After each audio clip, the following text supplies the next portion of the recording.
બીજી મોબાઈલ જ છે ભૈલુભાઈની દુકાન. ભૈલુભાઈ બહુ ગીરો હોય આપે છે ભાઈ.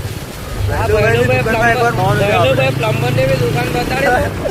બરાબર છે. એટલે આપણો ભાઈબંધનું ગેરેજ પણ છે આ ગાડી. એ ગાડી એ પેલું દેખાય નાનું આવતું ઢીંગલું છે ભાઈનું ગેરેજ. બરાબર છે.